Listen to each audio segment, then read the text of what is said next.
Alô, alô, alô, amigos e amigas, estamos juntos mais uma vez aqui no nosso pós-jogo, aqui do Conversa de Torcedor para vocês, na 29ª rodada do Campeonato Brasileiro, falando sobre esse empate entre Vasco e Juventude. Payet fez o gol para o Vasco, Edson Carioca marcou para o Juventude.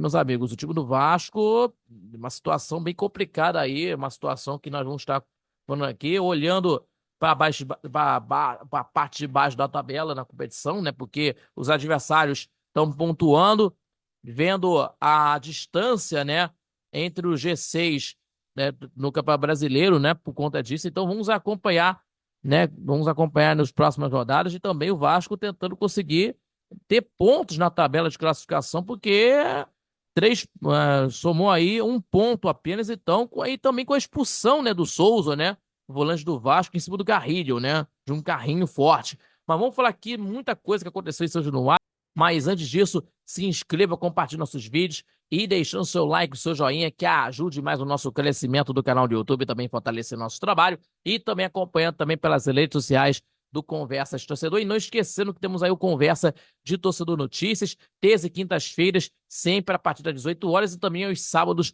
o nosso programa ao vivo, às 11 da manhã, pela rádio Nossa Senhora de Copacabana, 98.7 FM, a onda que chega ao seu coração, acompanhando pelas redes sociais do Conversa de Torcedor, também pelo site, radioncc.com, pela Rádiosnet, também acompanhando também pelo YouTube do Conversa de Torcedor, é claro, né? Vamos falar aqui de tudo que aconteceu aí na rodada do campeonato, também falando sobre a seleção brasileira, que nós vamos estar repercutindo muita coisa e muito mais para vocês, tá bom, pessoal? Meus amigos, vamos falar aqui, pessoal, sobre o jogo entre Vasco e Juventude, 29ª rodada, né? O time do Vasco se mantém mantém não, caiu para a 10ª colocação, vitória do time do Atlético Mineiro, né? O jogo atrasado pela sexta rodada, né? Ganhou contra o Grêmio 2-1, né? Então, a equipe do Vasco é o 10º colocado com 37 pontos em 28 jogos. O Vasco caindo para a 10ª colocação e o Juventude sobe para 34 pontos, né? Em 29 jogos, né? Abrindo 5 pontos do Z4. Então, o Vasco tem que abrir o olho por conta disso, né? Então, temos aí essa situação da equipe do Vasco da Gama, nessa situação que a equipe Cruz Maltina está passando, né? E os primeiros 45 minutos foram frenéticos na partida no estádio de São Januário, né? E tivemos aí em menos de 10 minutos aí, possível, em que o Juventude abriu a contagem com o Edson Carioca aos 3, o atacante passou como quis em cima do Mike do Piton, né, para tentar fazer o gol da equipe do time do Juventude, que falharam, né, na marcação, né, os dois, o Michael e o Piton, certo? E o Vasco logo reagiu com finalizações do Payet e também com o Hugo Moura, entre o Payet e o Hugo Moura, que efetuaram as finalizações, né, no ataque da equipe do time do Vasco, por cima do gol, inclusive, e nos pés da dupla saiu o gol, né? O volante desarmou o Dudu Vieira na entrada na área, em um tiro de meta, deixou o Payet na cara do gol e o francês cortou a marcação, tirou a marcação da jogada e mandou para o fundo das redes depois de 7 meses sem marcar, 7 meses sem marcar, depois de um longo e tenebroso inverno, marcando gol para a equipe do time do Vasco. Depois de um longo e tenebroso inverno, caramba, hein? Gol da equipe do time do Vasco, depois de 7 meses, o Payet marcando gol para a equipe do time do Vasco. Caramba, hein? Muito tempo, hein? Muito tempo.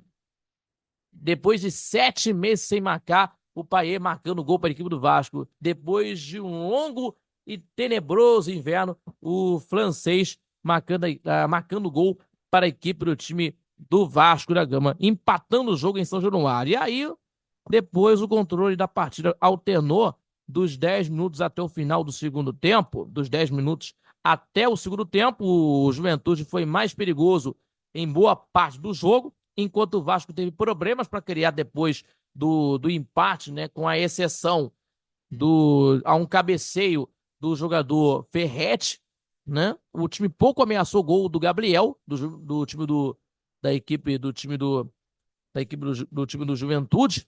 E ainda no final da partida, o Souza, volante da equipe do time do Vasco, entrou na partida, né? Porque, vou falar para vocês aqui, Aí, o Souza, né, entrou na vaga. E eu vou explicar para vocês aqui na entrada do Souza, por quê? O Souza entrou no lugar do Esforça, do Juan Esforça, aos 38 da segunda etapa, que foi vaiado pela torcida, por boa parte da torcida do Vasco da Gama. E aos 38, na etapa final, né, o volante entrou na partida, deu um chute, 3 minutos depois de entrar em campo, foi expulso, né, aos 41 minutos, por dar um carrinho forte, por entrada de um carrinho forte em cima do jogador Carrillo, né, no atacante do Juventude, e foi expulso, né? E com um jogador a mais, a equipe do Jair Ventura pressionou, mas não converteu as chances em gols. Então, temos aí a preocupação da equipe do Vasco, né, por conta da rodada, né, seguinte, por conta da situação do Vasco de não aproveitar as chances. Então, nessa etapa final, o Juventude quase saiu com vitória. Quase saiu com vitória, que é uma coisa perigosa para o Vasco, né? O empate é de lamber os beiços, né? Porque o time do Vasco não conseguiu jogar daquilo que aquilo que a torcida esperava, né? Mas é uma forma que a gente está vendo. A preocupação dos vascaínos, não só, né, essa distância do G6 do Campeonato Brasileiro, mas de olho para a parte de baixo da tabela, porque tem times que estão aí pontuando e se aproximando da equipe do time do Vasco. Então temos aí o jogo no dia 16 de outubro, após a data FIFA, na quarta-feira, contra o São Paulo, lá no estádio do Monumbis, em São Paulo, né, homenageando no Brinco de Ouro, né? No Brinco de Ouro da Princesa, né? Lá em Campinas. O jogo vai ser lá em Campinas, às 9h45 da noite. E o Vasco vai enfrentar contra o São Paulo no Brinco de Ouro da Princesa. Repito para vocês, lá em Campinas, 9h45 da noite. E a equipe do time do Juventude vai atuar no jogo de domingo, né? No jogo de domingo, dia 20 de outubro, às 8 horas da noite, contra a equipe do time do Palmeiras, no estádio Alfredo Jaconi, em casa. Então, dia 20, no domingo, o jogo que vai acontecer no estádio Alfredo Jaconi. Então, no domingo, a equipe do Juventude vai encarar contra o Palmeiras. Então, vamos acompanhar o Vasco. Preocupação por conta da tabela de classificação. Então, é uma preocupação a mais, porque é uma situação bem complicada para a equipe do time do técnico Rafael Paiva. Então, a torcida do Vasco está muito preocupada com essas circunstâncias e também de olho na Copa do Brasil, inclusive contra o Atlético Mineiro. Então, vamos ver o que vai acontecer. Tá bom, pessoal? Meus amigos e minhas amigas, muito obrigado pela companhia de sempre, a todos vocês, né? Muito obrigado pelo carinho, pela sua companhia. Se inscreva, compartilhe nossos vídeos e deixando o seu like, o seu joinha, que ajude mais o nosso crescimento do canal do YouTube, também fortalecendo nosso trabalho e também acompanhando também pelas redes sociais do Conversas Torcedor. Não esquecendo Conversas Torcedor Notícias, terça e quintas, 18 horas no canal do YouTube do Conversas Torcedor.